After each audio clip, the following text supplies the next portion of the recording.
श्री देवनाथ मस्कुबा महाराज ट्रस्टचे अध्यक्ष बाळासाहेब बडदे आज आपल्यासोबत आहेत. तर पुरंदरमधील कोडीत या ठिकाणी प्रथमच देवाचा किंवा नाथांचा वज्रलेप होणार आहे. तर नक्की हा वज्रलेप काय आहे, कशा प्रकारे हा होतो, त्याची प्रोसेस काय असते, विविध कार्यक्रम काय काय होणार आहेत आणि कसं हे सगळं होणार आहे याबद्दल सविस्तर आपण चर्चा करणार आहोत. तर सर नमस्कार. नमस्कार. कोडीतमध्ये वज्रलेप होणार आहे, नाथांता वज्रलेप. हे वज्रलेप नक्की काय आहे? आता ज्या पुरातन मूर्ती आहेत, म्हणजे कोणत्याही देवालयामध्ये कोणत्याही मंदिरामध्ये ज्या मूर्ती पुरातन आहेत, म्हणजे प्राचीन काळापासून त्या मूर्ती अस्तित्वात आहेत आणि या मूर्ती ज्या वेळेला एका ठराविक साच्यामध्ये म्हणजे त्यांची झीज व्हायला सुरुवात होते, तर आपल्याकडे काय झालं की आपल्याकडे झीज होत नाही आहे, पण आपल्याकडे शेंदूर लेपन करीत असल्यामुळे आपल्याला त्याच्यामुळं काय होतं आहे की त्या शेंदूर लेपनामुळे लेअरची संख्या, थराची संख्या वाढत जाते. आता हे 300 वर्षापासून आत्तापर्यंत 300 ते 350 वर्षापासून आम्हाला माहीत नाही की आमच्या अगोदर कोणी केलं आहे की नाही केलं आहे, पण सर्वसाधारण आमच्या वाडवडिलांच्या आणि वयोवृद्धांच्या सांगण्यानुसार अजूनपर्यंत आम्हाला असा कुठला ट्रेस लागलेला नाही की इथून मागे कधी हा झाला होता. तर या सर्व गोष्टींचा विचार करता की हा लेअर काढणे आणि त्याच्यानंतर त्याच्यावर आवश्यक त्या दुरुस्त्या करणे आणि आवश्यक त्या दुरुस्त्या करून परत शेंदूर लेपन करून विधिमार्ग जे काही कर्मकांड आहेत, यज्ञ होम हवनं आहेत आणि पाठपठण आहे, या सर्व गोष्टी म्हणजे विधिवत हा पुनर्प्राणप्रतिष्ठापन सोहळा आपण परत करणार आहोत. ओके, हा झाला वज्रलेप. काय आहे, कसा आहे, हा नक्की कसा केला जातो? वज्रलेपामध्ये सर्वप्रथम यथोचित यज्ञविधी आणि वैदिक धर्मानुसार म्हणजे शास्त्रानुसार जे काही विधी आहेत ते विधी यथासंग पार पाडायचे. त्यानंतर आपल्या नाथांचं म्हणजे मूर्तींमधलं जे देवत्व आहे ते देवत्व एका कळशात उतरवायचं आणि ते उतरवून ते एका बाजूला ठेवून मग आपल्या ज्या सगळ्या नाथांच्या, आईसाहेबांच्या, तुळाजीबांची ज्या मूर्ती आहेत, या मूर्तींची यथायोग्य पुनर्रचना करायची. आता पुनर्रचना करायची म्हणजे काय करायचं, तर आपल्याला ते जे ह्याचे लेअर आहेत शेंदुराचे, ते लेअर पहिले चंदनाच्या खुटीने काढायचे. त्याला कुठलं असं लोखंडाचा हत्यार किंवा हातोडी असं न वापरता आपण त्या चंदनाच्या खुटीने त्या लाकडाला त्या आकार द्यायचा, त्या छन्नीचा म्हणा, याचा हातोडीचा म्हणा, आणि त्या चंदनाच्या लाकडाने तो शेंदूर काढून घ्यायचा आहे. आणि तो काढून घेतल्यानंतर आतमध्ये ज्या काही येणाऱ्या परिस्थितीला आपण विचार करून, परिस्थितीनुसार विचार करून त्याच्यात आवश्यक त्या दुरुस्त्या करणे. आता दुरुस्त्या करणं म्हणजे काय आलं, तर जिथे खड्डा पडलेला असेल किंवा जिथे अजून ते भुसभुशीत झालेलं असेल, जर शिळा असेल मोठी, तर शिळा असेल तर काही विशेष असं काही काम नाही करावं लागणार. पण ज्या वेळेला ते सिमेंट किंवा विटा वगैरे असं काही असेल तर त्याच्यामध्ये असणारी शिळा, त्याला अनुषंगाने आता दिसणारा आकार, त्याला असा अनुरूप आकार परत सिमेंटमध्ये आणि तुमच्या केमिकलमध्ये त्याला आकार देऊन नाक, डोळे आणि होठ वगैरे असे परत पुनर्स्थापित करायचं आणि मग तो वज्रलेप पूर्ण होतो. आता याला कालावधी सरासरी 15 दिवसाचा आहे आणि 15 दिवसाचा कालावधी हे तुमच्या सिमेंटवर आणि काही दुरुस्त्या करायच्यात याच्यासाठी, म्हणजे काढणं, शेंदूर लेपन काढणं आणि परत त्याच्यावर दुरुस्ती करणं, याच्यासाठी 15 दिवस. आता हे सगळं झाल्यानंतर त्याला वाळायला काही दिवस लागतील. मग त्याच्यासाठी ते क्युरिंग आहे, मग हे सगळं क्युरिंग करायचं. क्युरिंग झालं की मग शेंदूर लेपन. मग शेंदूर लेपन कारण आत्ता तुमच्यासमोर जी नाथांची मूर्ती आहे, याच प्रकारे शेंदूर लेपन परत ज्यावेळेस आपण दर्शनासाठी आपण लोकांना मंदिर खुलं करू, त्यावेळेला त्याच्यात फारसे बदल तुम्हाला जाणवणार नाहीत, पण आतमध्ये सगळ्या दुरुस्त्या आणि जे काही गरजेचं आहे हे सगळं केलं जाणार. ओके, म्हणजे आत्तापर्यंत ज्या पद्धतीने देवाची पूजा होते त्यावेळी बराच वेळा शेंदूर पण लावला जातो देवाला, तर त्याचे जे थर आलेले असतात तर देव त्या शेंदुराच्या मागं असतो, हो हो पण तोच आता जो लेअर किंवा जो थर आहे तो बाजूला काढायचं काम म्हणजे वज्रलेप. हो हो. बर, या वज्रलेपाला जो कालावधी लागतो तो कालावधी किती लागेल? या वज्रलेपाचा कालावधी 43 दिवसांचा आहे. ओके. हां, याच्यामध्ये काय आहे की प्रथम ते पहिलं जे काही शेंदूर लेपन आहे म्हणजे माजणं आहे, हे सगळं उतरवणं याच्यासाठी 2 ते 3 दिवस त्याची गरज आहे. बर. आणि त्याच्यानंतर मग जे काही समोर येईल, काही मूर्ती अजून कशा अवस्थेत आहेत ती अवस्था पाहता आणि आवश्यक त्या दुरुस्त्या करायला त्याला 1 आठवडा लागणार. आणि ते झाल्यानंतर क्युरिंगला 1 आठवडा किंवा अजून काही कालावधी. पण एकदा नवीन मूर्तीला, नवीन पाषाणाला ज्या वेळेला तुम्ही शेंदूर लेपन करता ते एका दिवसात किंवा एका वेळेत ते नीट होत नाही. तर त्याला 1 वेळा, 2 वेळा, 3 वेळा. आणि पहिलं जे शेंदूर लेपन करतो त्याला सुकायला म्हणजे ते व्यवस्थित सेट व्हायला किमान 5 ते 6 दिवस लागतात. बरोबर. तर हे तीन वेळा तरी करावं लागेल की जेणेकरून आत्ता तुम्ही जे पाहतात नाथ महाराजांच्या मूर्ती तशा पद्धतीच्याच मूर्ती तुम्हाला त्या दिवशी दिसतील. मग ते परत मूळ पदावर आणण्याकरता 1, 2, 3 वेळा, मग त्याच्यासाठी 15 ते 20 दिवस आणि याच्यासाठी 15 ते 20-22 दिवस असा संपूर्ण कालावधी 43 दिवसांचा आहे. Okay okay. आता हे 43 दिवस हे नाथांसाठी झाले. मग हे करत असताना भाविकांसाठी किंवा इथं दर्शनासाठी जे येणार आहेत त्यांच्यासाठी देव तिथं असतील की नसतील? नाही, आता कसं आहे की आपल्या वैदिक धर्मानुसार आणि सनातन शास्त्रानुसार ज्या यजुर्वेदामध्ये जे काही आपल्याला विधी सांगितलेत किंवा जी काही कर्म सांगितलेत त्या कर्मानुसार आपण काय करतो की अपराध सहस्त्राणी आणि म्हणजे नवचंडी, तुमचं रुद्रस्वाहाकार, रुद्राभिषेक इत्यादी होम हवनादी कार्यक्रम करून आपण आपल्या नाथ महाराजांचं देवत्व एका कलशामध्ये, म्हणजे आपण गंगेचं पाणी आणलंय बरोबर वाराणसीवरून, आणि ते एका कलशात, कलशही तुम्ही पाहिलेत, फार छान कलश बनवलेत. त्या कलशामध्ये आपण ते देवत्व स्थापित करून त्याला कुठलाही परत दुसरा कोणाचा स्पर्श होणार नाही याची काळजी घेत ते आम्ही मंदिराच्या गाभाऱ्यात एका बाजूला प्रस्थापित करीत आहोत. Okay okay. आता तिथे त्याची स्थापना झाल्यानंतर उर्वरित मंदिर गाभारा आम्हाला म्हणजे आत्ताचा त्याच्यानंतरच्या ज्या काही दुरुस्त्या आहेत त्याच्यासाठी उपलब्ध होईल. बरोबर. आणि मग आवश्यक त्या दुरुस्त्या करून परत मूळ पर्वपदावर आणायला उर्वरित कालावधीमध्ये आम्ही ते कार्य करणार आहोत. ओके. आता हा जो 43 दिवसांचा कालावधी आहे या कालावधीमध्ये काही कार्यक्रम वगैरे असणार आहेत का? या कालावधीमध्ये कुठले कार्यक्रम नाही आणि कुठले दर्शनही कोणाला देता येत नाही. तर गाभारा आपण म्हणजे मंदिरातला जे गर्भगृह आहे हे फक्त आपण बंद ठेवतोय, मंदिर बंद ठेवत नाही आहोत. ओके. तर आपण फक्त गाभारा बंद ठेवतोय.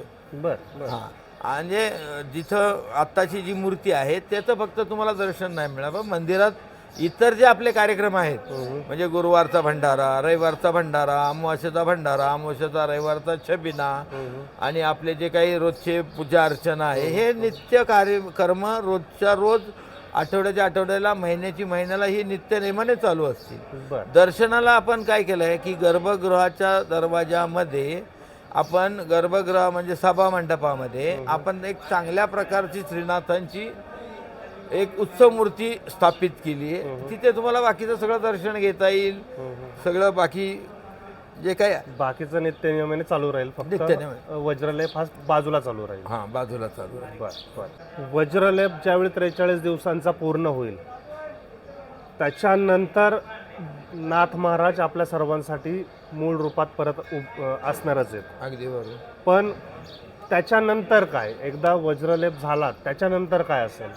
तर आपण वज्रलेप पूर्ण झाल्यानंतर अक्षय तृतीया या मुहूर्तावर म्हणजे आपल्या 3.5 मुहूर्तापैकी एक मुहूर्त आहे की तो अक्षय तृतीया. त्या अक्षय तृतीयाच्या शुभ मुहूर्तावर आपण आमच्या या नाथ महाराजांच्या जेवढे मानकरी अख्ख्या भारतभर, महाराष्ट्रभर, तालुकाभर आणि आमच्या वीर कोडीत इतर गावांमध्ये आहेत, म्हणजे इतर गावांच्या पालख्या आहेत, अजून बऱ्याच म्हणजे ठिकाणी मंदिरं आहेत, बरोबर, आणि अनेक गावात ही देवस्थानं आहेत. तर ज्या श्रीनाथ म्हस्कोबा महाराजांचे भक्तगण आहेत, या संपूर्ण सर्वजण भक्तगण, मानकरी, डागदार, सालकरी या सगळ्यांच्या हस्ते आपण 19 एप्रिल 2026 अक्षय तृतीया या दिवशी आपण नाथ महाराजांची पुनर्प्रतिष्ठापना सोहळा आयोजित करतोय. तो बरोबर दुपारी अक्षय तृतीयेच्या दिवशी सूर्य मध्यान्ही येतो. मध्यान्ह म्हणजे बरोबर मध्यान्ह, की तुमची सावली. त्या शुभ मुहूर्तावर आमच्या सर्व ग्रामस्थ भारतातील आणि महाराष्ट्रातील जिल्ह्यातील तालुक्यातील आमच्या श्रीनाथ म्हस्कोबा महाराजांचे जेवढे भाविक आहेत आणि भक्त आहेत, ते जे मानकरी आहेत, म्हणजे तरडे, वटकर, ढवाण, बुरमुले, शिंगाडे, हे कमळाजींचे वंशज आणि तुळाजी महाराजांचे वंशज, आणि सालकरी, राऊत, दमदाडे, मानकरी, राऊत, दमदाडे आणि सालकरी, डागिंदार इत्यादी सर्व मंडळी, या सर्व मंडळींच्या हस्ते, प्रमुख मंडळी आहेत ना, बरोबर, त्यांच्या हस्ते आपण 19 एप्रिलला हे संपूर्णपणे आपण त्यांच्या हा पुनर्प्रतिष्ठापनाचा कार्यक्रम त्या दिवशी करतोय. प्राणप्रतिष्ठापना झाल्यानंतर काय होईल पुढे? प्राणप्रतिष्ठापना झाल्यानंतर आपण त्या अनुषंगाने जे धार्मिक विधी आहेत, जे 13 दिवस चालणारे, त्याच्यामध्ये आहे सहस्त्रचंडी याग. आता सहस्त्रचंडी आपल्या सर्व हिंदू धर्मियांना या गोष्टीची आवश्यक अशी माहिती आहे. दुर्गा सप्तशतीचे 1000 पाठ म्हणजे सहस्त्रचंडी यज्ञ. त्याचबरोबर अतिरुद्र स्वाहाकार म्हणजे रुद्राचं पठण, मग आणि रुद्राभिषेक, त्याचबरोबर शिवपंचायतन, त्याचबरोबर विष्णुयाग, त्याचबरोबर 1,00,000 मोदक हवन गणेश याग, म्हणजे 1,00,000 मोदकांचं हवन करून, कारण तृतीया झाली म्हणजे अक्षय तृतीया झाली की दुसऱ्या दिवशी चतुर्थी आहे, बरोबर, म्हणून चतुर्थीच्या दिवशी गणेशाला वंदन करून गणेशाला प्रसन्न करण्यासाठी आपण 1,00,000 मोदकांचं हवन तिथे करणार आहोत. आणि हे 1,00,000 मोदक आमच्या कोडीत गावातून घराघरातून येणार आहेत, बरोबर, काय हे त्यांचं त्या करणार आणि इथे आणून देणार आहेत 1,00,000 मोदक. आणि आमच्या संपूर्ण ग्रामस्थांच्या हस्ते या 1,00,000 मोदकांचं हवन आणि तो यथोचित यज्ञ आपण इथे साकारणार आहोत. हे तुम्ही आत्ता वेगळ्या वेगळ्या प्रकारचे यज्ञ सांगितलेत, हे यज्ञ सोडून अजून काय काय कार्यक्रम असतील? आता कसं आहे की हा 13 दिवसात या यज्ञांची पूर्णता, म्हणजे हे यज्ञ पूर्ण होणे, पाठ होणे, पाठ झाल्यानंतर स्वाहाकार होणे, आणि यज्ञातून त्या म्हणजे आपण आहुती दे, म्हणजे एक प्रकारे यज्ञ पूर्ण करण्याचा जो कार्यक्रम आहे ज्याला पूर्णाहुती म्हणतात, ती 1 मे 2026 याही दिवशी शुक्रवार आहे, या दिवशी आपल्या यज्ञाची सांगता होते. ओके, असं या म्हणजे संपूर्ण सोहळ्याची सांगता होते. 19 एप्रिल ते 1 मे. 1 मे. ओके, तर 1 मे या दिवशी आपल्या या सोहळ्याची सांगता होते. त्या दिवशी पूर्णाहुती. मग आता पूर्णाहुती करायला काय आहे की आमचे संबंधित मानकरी मंडळी असतील, अजून आमचे शंकराचार्य असतील, अजून काही 4-2 संत मंडळी आम्ही विचार करतोय की त्यांना बोलवायचं आणि आपल्या सगळ्यांच्या हस्ते ही पूर्णाहुती करायची यज्ञाची. आता याच्यामध्ये पहिल्या दिवसापासून म्हणजे 19 एप्रिल ते 28 एप्रिलपर्यंत अखंड हरिनाम सप्ताह, म्हणजे अगदी देगलूरकर महाराज असतील, तुमचे पंडादादा कराडकर असतील, आचार्य तुषारजी भोसले असतील, लबडे महाराज असतील, जोशी महाराज असतील, असे फडकरी, नामदेव महाराजांचे वंशज, तुकाराम महाराजांचे वंशज, या सगळ्यांच्या एका अनुषंगाने माननीय आपले संजय नाना धोंडगे, श्री निवृत्तीनाथ देवस्थान माजी अध्यक्ष यांच्या संपूर्ण नेतृत्वाखाली आपण हा अखंड हरिनाम सप्ताह करतोय. आणि या सगळ्या आपला जो संपूर्ण कार्यक्रम आहे, या संपूर्ण कार्यक्रमाचं नियोजन, नेतृत्व हे आध्यात्मिक विकास आघाडी महाराष्ट्र राज्य अध्यक्ष भाजपा माननीय श्री तुषारजी भोसले यांच्या मार्गदर्शनाखाली, यांच्या नेतृत्वाखाली आज संपूर्ण कार्यक्रमाचं नियोजन आपण करतो. अरे वा. आता याच्यामध्ये मग हे यज्ञविधी आणि तुमची कीर्तनं, प्रवचनं, हे धार्मिक सोहळ्याबरोबर शेवटच्या 2 ते 3 दिवसामध्ये आम्ही एक सांस्कृतिक भव्य दिव्य म्हणजे राजा शिवछत्रपतींबरोबर यांच्यावर किंवा संभाजी महाराजांवर किंवा आपलं मराठी कल्चर असणाऱ्या मराठी परंपरा याच्यावर काय कार्यक्रम आहेत का, काही सांस्कृतिक कार्यक्रम आपण घेऊ शकतो का, याच्यावर विचार चालू आहे आणि ते योग्य वेळी आम्ही तुम्हाला ते कळवू. नक्कीच. असा विचार आहे की फोक डान्स वगैरे अजून काय मिळू शकतं आपल्याला, की जेणेकरून आपल्या धार्मिक परंपरेला साजेस असं आपण काय करू शकतो. बरोबर. अशा प्रकारचं आपण करतो. आपल्या या देवस्थानचा इतिहास काय आहे? जर आपल्या देवस्थानाचा इतिहास जर म्हणाल ना, तर आपलं जे हिंदूंचं पवित्र स्थान जे आहे ते म्हणजे आपली वाराणसी, म्हणजे आपल्या विश्वनाथाची काशी. बरोबर. आता ह्या काशीचं संरक्षण कोणाकडे आहे? तर ते काशीचे कोतवाल, कालभैरव, बरोबर, हे या काशीचं रक्षण करतात.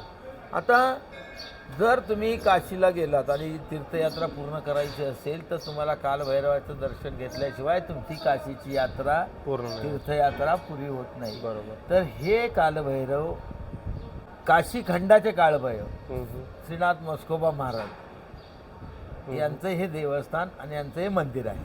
बरं. आता यांचं आमच्याकडे कसं आलं तर अनेक आख्यायिका आहेत, पण सर्वात ताजी आणि जवळची आख्यायिका म्हणजे आमच्या हे श्रीनाथ मस्कोबा महाराजांचं जे देवस्थान श्री क्षेत्र वीरला आहे, तर वीरवरून ते कोडीतला आणण्याचं काम आमच्या भोसले घराण्यात केली. म्हणजे आम्ही जरी आत्ता बडदे असलो तरी आम्ही पूर्वीचे भोसले आहोत. आम्ही सातारच्या भुईंज गावचे आहोत. आणि आम्हाला इथे येऊन तर राजांच्या काळातून 401 वर्षाचा कालावधी झालेला. तर आमच्यातले एक वंशज तुळाजीबुवा म्हणून होते, ते थोडे भोळसट होते. भोळसट नसतं का मॅडम, थोडासा जास्त छंद वेडा, तो देव वेडा होता. तर त्यांनी काय केलं की लहानपणापासून त्यांना त्या देवाचा छंद, तर त्यांनी आपलं ते वीरला त्यांच्या आईवडिलांबरोबर कधी गेले असतील, तिथं तो छंद लागला. छंद लागल्यानंतर त्यांनी ती तिथली पूजा चालू केली. मग जरा थोडंसं कळायला लागल्यावर रोज वीरला करेचं पाणी घेऊन जायचं रात्री सगळी लोक झोपल्यावर, आणि नंतर लोक जागी व्हायच्या आत परत ते पाणी त्या वीरच्या नाथ मस्कोबाला घालून परत आपल्या घरात येऊन झोपायचं कोडीतला रोज. आणि हे किती दिवस चाललं तर 14, 15, 16 वर्ष हे कंटिन्यू चालू.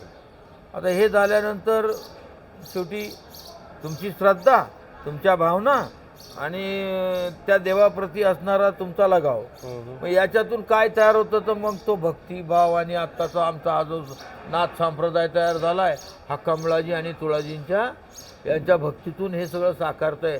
आणि त्यांच्या पुण्याईने आता आम्ही हे सगळं एवढ्या मोठ्या प्रमाणात उभं करून आज आज यात्रा असतील, अजून काय असतील, हे असं काय चालू असतं. तर हा हे आमच्या कालभैरव नाथाचं आहे. आणि मंदिरं अनेक गावात भैरवनाथाची असतात, तेच भैरवनाथ, कालभैरव हे एकच आहेत. पण फक्त नवसाला पावणारं, तुमच्या हाकेला धावणारं. आणि सगळ्यात प्रमुख म्हणजे पण पटकन माझ्याजवळ, म्हणजे मी शेती करत असताना माझा बैल थकतोय, माझे गाई कमी दूध देते, माझ्या मेंढ्या वाढत नाहीत, त्या वाढल्या पाहिजेत, माझं पीक नीट येत नाही तर पीक चांगलं येऊ दे, माझं पीक जर चांगलं आलं तर मी असं करेल, माझ्या गाईला परत एकदा घोरा होऊ दे. अशा सर्वसाधारण मागण्या असणारा हे आमचा आपला शेतकरी कुणबी समाज हा ह्याचा फार मोठ्या प्रमाणात, मेंढपाळ समाज म्हणजे धनगर, बरोबर. अशा अनेक गोष्टी आहेत की यांच्या पटकन भक्तीला, त्यांच्या भावनेला साथ देणारा ह्यांनी मागावा आणि त्यांना द्यावं, बरोबर. अशी ही देवता उग्र आहे, तामसी आहे, पटकन राग येणारी आहे, पण त्याच्या कितीतरी पटीने ती त्यांच्या भक्तांवरती मायाही तेवढीच करते आणि त्यांनी दिलेल्या हाकेलाही तेवढ्या ताकदीने धावून जाते. बरोबर. आणि म्हणून हा सगळा हा जो आज एवढा मोठा प्रवाह, हा संप्रदाय, हा हे जे चाललंय ते त्याच्यातून उभं राहिलंय. तर आमच्या ह्या तुळाजीबाईंनी हे केली 14 वर्ष रोज येऊन जाऊन केल्यामुळे तिथे नाथ महाराज त्यांना प्रसन्न झाले आणि त्यांना म्हटलं, अरे आता हे तू किती दिवस काय चाललंय, तुला काय पाहिजे, काय लागेल ते माग. तर माग तर म्हणले काय मागणार, तर म्हणले तुम्ही माझ्याबरोबर या. अरे असं कसं, नाही म्हणलं माझ्याबरोबर या. आणि मग ते तुळाजीबाईंच्या बरोबर वीर क्षेत्र 33 किलोमीटर इथून होतं कंप्लीट. 33 किलोमीटरच्या थोडं आतबाहेर होईल, पण 33 किलोमीटर रोज जायचं, रोज यायचं, असं 14 वर्ष करून नाथांना प्रसन्न करून भक्तिभावाने ते कोडीतला आपल्या या मंदिरात घेऊन आलेले आहेत. हा सर्वसाधारण इतिहास. आता याच्यानंतरचा जो इतिहास आहे, म्हणजे त्यावेळेला मग आमच्या ग्रामस्थांनी छोटंसं मंदिर उभारलं आणि जिथे तुळाजीबाई राहत होते त्यांचं देवघर म्हणून, म्हणजे जिथं त्यांचं स्थान आहे ते देवघर आजही गावात आहे. आणि तिथेही देवघरात ते जे स्वतः रोज जाऊन म्हणजे देवाला जाताना ते यात्रेला जात असेल किंवा छबिन्याला जाताना ते तामान, त्याच्यात असणारा देवाचा टाक फोटो, चांदीचा फोटो असतो ना, त्याला आपण टाक म्हणतो. बरोबर. तो टाक, तो टाक तिथे जायचं, घेऊन यायचं. तो टाक, तो देवघर आमचं, म्हणजे जे तुळाजीबाईंनी पूजलं तेच आज आमचं अख्खं गाव पूजतं. ओके. आणि ते देवघर आजही आमच्या गावात आहे. बरं. आणि नाथ महाराज इथे बसले म्हणून. हा, मग गावाच्या बाहेर मंदिर कसं काय? मग ते त्यांनी असं म्हणता आले होते ना की चल मी येतोय, तू काय काळजी करू नको, मग तू मागे वळून बघायचं नाही, कारण तू मागे वळून बघितलं तर मी तिथेच थांबणार. मग आता ते इथपर्यंत तुळाजीबाईंनी दम धरला. आमची शिव इथून जवळच आहे, पण नंतर तुळाजीबाईंचा धीर सुटत चालला. अरे पर गाव जवळ आलं तरी काय म्हणा ना, म्हणजे महाराज काय बोलेना, काय चालेना, घोड्यांच्या टापेचा आवाज येईना, काही होईना. तर इथून एक 200-300 मीटरवर चांगभले नावाचं एक स्थान आहे आमच्या मंदिराच्या बाजूला. तिथे तुळाजीबाई होते आणि महाराज इथे होते. मग त्यांना लयच राहवलं नाही, आता जवळ आलं ना, एकदम टप्प्यात गाव आलं. बरोबर. काय म्हणून मागे वळून बघितलं तर इथे आत्ताचं जे आपलं स्वयंभू देवस्थान आहे तर तिथे नाथ महाराज स्थापना झाली. आणि मग हे बाकीचे विधी वर्ग हे सगळं मग गावात चालतं. त्यामुळे नाथ महाराजांचं हे ठिकाणी. हो, हे ठिकाण आलं लक्षात. आणि आमच्या फक्त तुळाजीबाईंच्या मृत्यूच्या तारखेची नोंद आम्हाला मिळाली.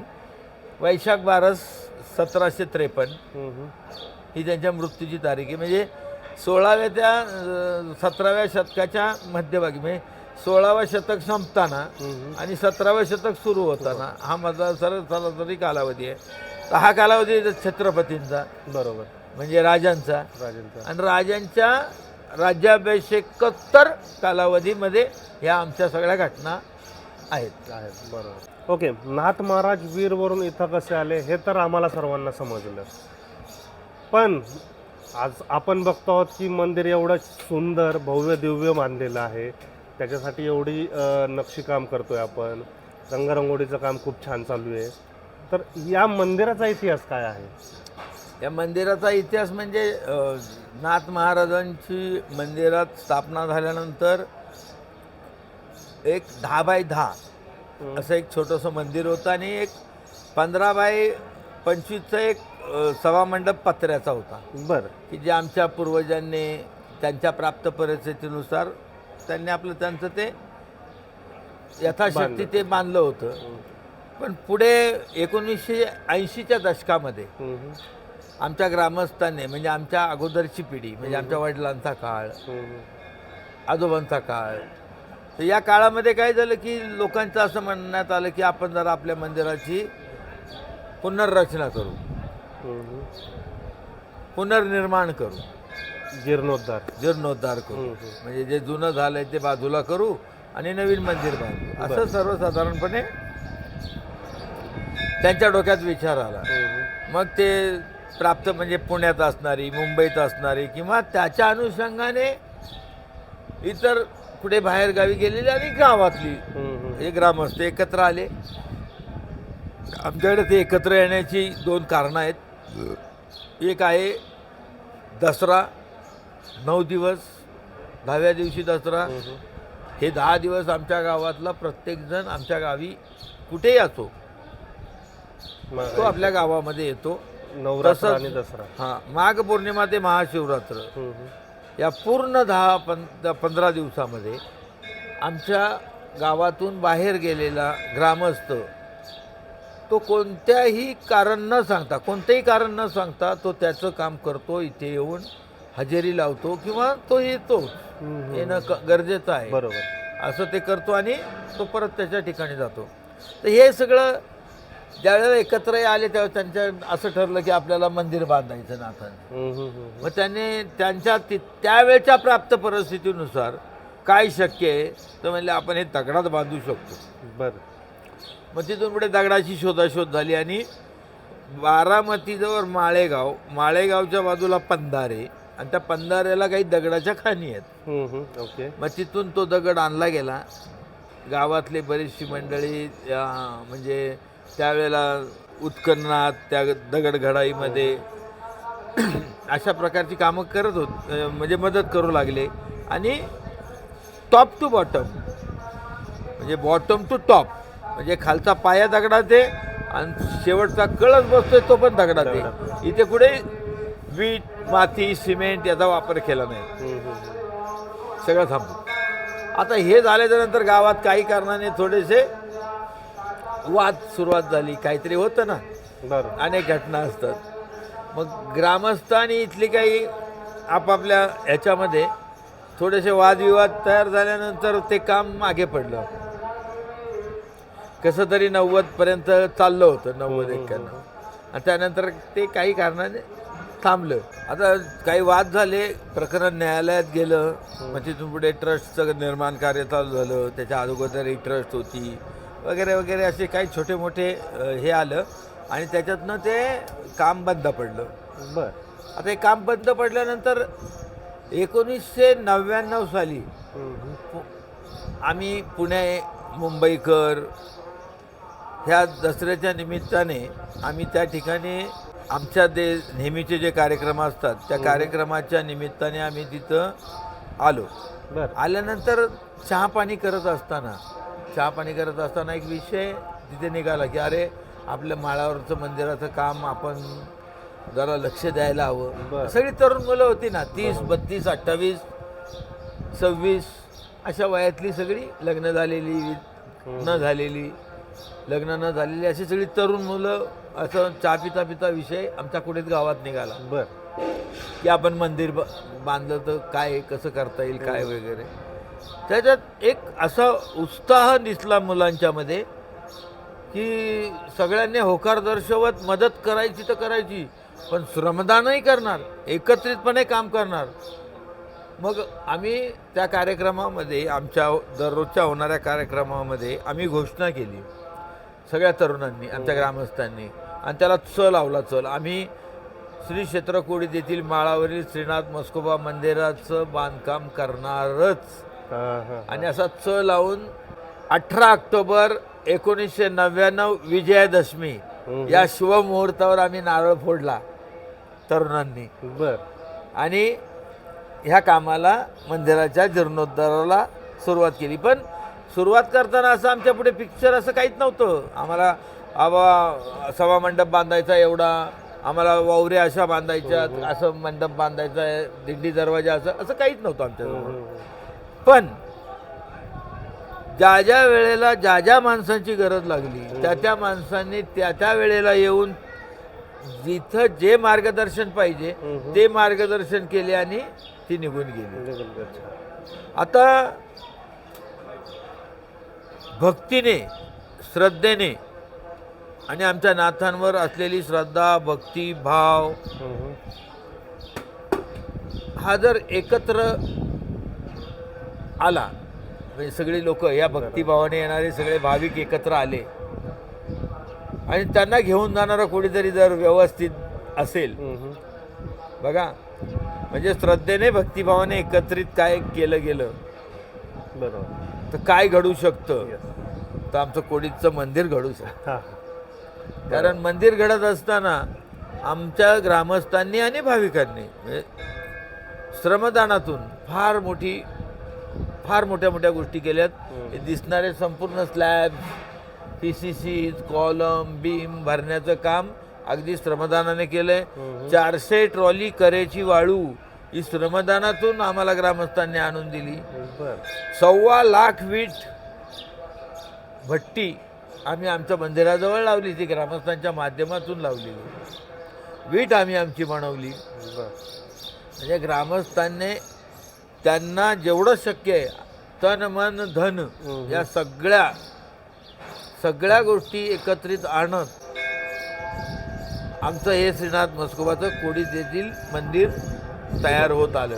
आता काय झालं की या मंदिर जीर्णोद्धाराला सुरुवात करून जवळजवळ 9 वर्ष 10 वर्ष होत आली. या 10 वर्षामध्ये आमच्या नात्यांवर असणारे ग्रामस्थांची श्रद्धा, भक्ती, भाव या सगळ्या गोष्टी म्हणजे मोठ्या प्रमाणात होतं. बरोबर. आणि मग काय झालं की आमच्यातली जी काही वयोवृद्ध मंडळी होती ना, त्यांचं म्हणणं होतं अरे मंदिराचं काम 1 दिवस झालं चालेल, वर्ष झालं चाललंय, 5 वर्ष झाली, 6 वर्ष झाली, अरे आमच्या बरोबरची मरून गेली, आता आम्ही हे करायचंय, अरे आमच्या डोळ्यात एकच कळस लावा. मग झालं कलश रोवणाला सुरुवात. बरं, कलश रोवणाच्या कार्यक्रमाविषयी सुरुवात झाली. आणि मग कळस कशाचा बनवायचा, सोन्याचा बनवायचा, चांदीचा बनवायचा, तांब्याचा बनवायचा, पितळाचा बनवायचा, याच्यावर चर्चा सुरू झाली. बर आणि मग म्हटले सोन्यात बनवू. तर म्हटलं सोन्याचं कितीचा बनवायचा, 10 तोळ्याचा बनवायचा, 5 तोळ्याचा बनवायचा, काय 1 किलोचा बनवायचा. मग लोकांनी सोनं द्यायला सुरुवात केली. ते सोनं आलं 5.25 किलो. बापरे. मग ते 5.25 किलो सोनं, 11 किलो चांदी जे लोकांनी दिली, त्याच्यातून 1 मे 2009 रोजी अक्षय तृतीयेच्याच मुहूर्तावर बर श्री जगद्गुरु शंकराचार्य सच्चिदानंद सरस्वती हरिहरापुरा शिंगेरी येथील शंकराचार्यांच्या हस्ते 1 मे 2009ला हे सुवर्ण कलशारोहण झालं. आणि त्याच्यानंतर 1 तपानंतर जो काही कार्यक्रम करावा लागतो तो आम्ही त्याला अनुसरून 17 वर्षाने वज्रलेप आणि होम हवनादी कार्यक्रम एकत्रित करून हा कार्यक्रम आता पूर्णत्वास नेत आहोत. धन्यवाद. ओके.